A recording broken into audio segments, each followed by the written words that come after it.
During the Cold War, the United States and the Soviet Union faced off. Both countries achieved rapid military development, and the United States' development in the Navy made rapid progress.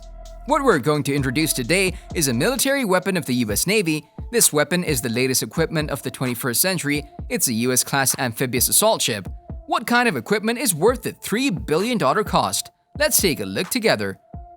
Before starting the video, be sure to smash that like button and subscribe to never miss out on any of our videos. When it comes to aircraft carriers, everyone is not unfamiliar. The United States has been developing aircraft carriers since the Cold War and so far has the largest number of aircraft carriers in the world. However, the development of the US Expeditionary Strike Force at that time was not as excellent as the aircraft carrier. The United States was committed to transforming it and trying to build an amphibious assault ship with better performance. So how powerful is this $3 billion assault ship? It's understood that the US-class amphibious assault ship is the world's largest tonnage amphibious assault ship, US Marine Corps High Mobility Artillery Rocket Systems with 3D Battalion, 12th Marine Regiment, 3D Marine Division, and US Army HIMARS with Alpha Battery, 1st Battalion 94th Field Artillery Regiment, 12th Field Artillery Brigade fire rockets during exercise Talisman Sabre 21 on Shoalwater Bay Training Area, Queensland, Australia, July 18, 2021. The US-class amphibious assault ship is currently active in the US Navy and is also the world's largest tonnage and strongest amphibious warship. Its cost alone is as high as $3 billion, which is more than the French aircraft carrier Charles de Gaulle. Expensive, its full load displacement reached 45,000 tons. The entire ship is 257 meters long and 31.8 meters wide, which is equivalent to a medium-sized aircraft carrier. There are 9 takeoff and landing points on the deck, which can take off and land 9 different types of carrier aircraft at the same time. It can carry 12 MV-22s, 6 F-35Bs, 4 CH-53E Super Stallion heavy helicopters, 7 AH-1 Cobra attack helicopters or UH-1 Iroquois at one time, a combined fleet of general-purpose helicopters, and 2 MH-60S Seahawk search and rescue helicopters, totaling 31. The Wasp-class amphibious assault ship is the largest and most mature type of amphibious assault ship currently in service in the US Navy. It's currently the core of the US Amphibian Combat Force. There are 7 ships in active service. Class amphibious assault ship replaced. The tonnage and size of this class of amphibious assault ships are similar to the US-class amphibious assault ship. It can also form a powerful airstrike force with 25 to 30 F-35B fighters and 2 H-60 search and rescue helicopters alone. If it's only equipped with F-35B fighter jets, it'll be transformed into an aircraft carrier and its deterrence capability is good. At the same time, it can carry 1687 Marines and the required combat equipment. This is a major milestone and historical event. Reaching this milestone is significant as they've been achieved barring the current pandemic challenges and imponderables. During the maiden sailing, the ship's performance, including hull, main propulsion, PGD, and auxiliary equipment, would be closely watched, the Defense Ministry said. It has a full load displacement of 41,000 tons and also has 9 aircraft takeoff and landing points. It can accommodate 20 fighter jets and even put down tanks. This is convenient for everyone to understand. The maximum fuel injection volume can reach 3,400 tons, which allows the assault ship to sail continuously for 45 days at sea. What makes this even more unexpected is that it can be said that a hospital is built on this American-class amphibious assault ship. It has complete medical facilities and operating rooms. This includes the various departments that we can see in daily hospitals, even hundreds of only beds. From this point of view, the cost of the assault ship of $3 billion is of course sufficient. For military weapons and equipment, of course, we're most concerned about the engine. The US-class assault ship not only uses the most advanced equipment on the engine, but also combining multiple systems to operate, which has outstanding advantages in the development and implementation of strategic actions. In 2005, the US-class amphibious assault ship officially began research and development and officially launched into service in 2014.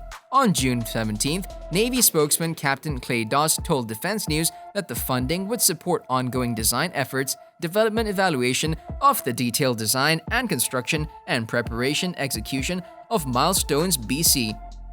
He added that the Navy is aggressively developing requirements and the acquisition strategy to begin procurement and deliver the lightweight amphibious warship LAW, and is on track to award the Law Concept Studies preliminary design contract in the summer of 2021, while continuing to review budget resource allocation. The Navy is still planning for the detailed design and construction award in FY 2023. However, the Navy previously gave Defense News a statement that the construction award would be made in FY 22. Spokeswoman Lieutenant Commander Stephanie Turo told Defense News earlier this month after the FY22 budget request was released that the $13 million would complete preliminary design efforts and continue studies to finalize law manning and infrastructure requirements to support the development of the request for proposal (RFP) for the lead ship. Of note, FY21 funding supported the award of the concept study preliminary design contract and development of required acquisition, logistics, and test documentation. NGLS will be based on a commercial ship design, in part to keep the cost down and in part to help the vessels blend in with commercial traffic in contested waters, making them less of a target to an enemy. FY22 research and development funding would support trade-off studies, development of indicative designs, specification development, and experimentation with a chartered logistics ship focused on the refuel, resupply, and rearm logistics missions. It also asked for $16.4 million to support a tender for both the Virginia-class attack submarine and the Columbia-class ballistic missile submarines. With those newest submarines in mind, the tender would be built with submarine maintenance, rearming, and resupplying in mind, as well as medical and dental capabilities. The funding would support requirements definition, early industry engagement, preliminary designs, trade studies, and follow-on assessment for the program. The Navy previously poured about $19 million into similar advanced design funds for a Common Hull Auxiliary multi-mission platform program, but the Navy did not ask for any funds for that effort in FY22. The CHAMP program was potentially envisioned as a pair of ship designs that could cover 5 auxiliary missions, one of them being a submarine tender. The ship has been designed with a very high degree of automation for machinery operation, ship navigation, and survivability. Vikran has a top speed of around 28 knots and cruising speed of 18 knots with an endurance of about 7,500 nautical miles. The ship can accommodate an assortment of fixed-wing and rotary aircraft. Prior to the sea trials phase, the readiness of the ship's propulsion and power generation equipment systems was tested in the harbor as part of Bassin trials in November 2020. The progress of construction was reviewed by Defense Minister Rajnath Singh during his visit to the ship on June 25th. Though the commencement of sea trials was delayed due to the second wave of COVID, with concentrated and dedicated efforts of a large number of workmen, OEMs, engineers, overseers, inspectors, designers, and the ship's crew who had put their heart and soul towards the ship's readiness for sea trials. In 2002, the United States officially upgraded and reorganized its naval forces. During the Cold War, the United States had always targeted the Soviet Union. After the Cold War ended, the United States turned its spearhead to any country that threatened itself in order to maintain its position as the world's hegemon. In this way, it's particularly important for the United States to build a naval army that can operate flexibly. Of course, the US Navy's military power has successfully expanded, and the final result is to have its own aircraft carrier strike group and expeditionary strike group.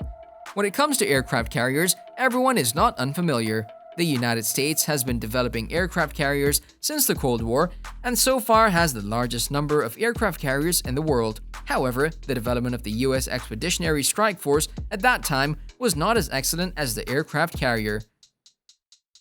The United States was committed to transforming it and trying to build an amphibious assault ship with better performance. Before the development of weapons and equipment, the first thing to do is to propose your own design plan. It's understood that the United States proposed 2 design schemes at that time, but in comparison, a more secure and reliable method was selected for research and development.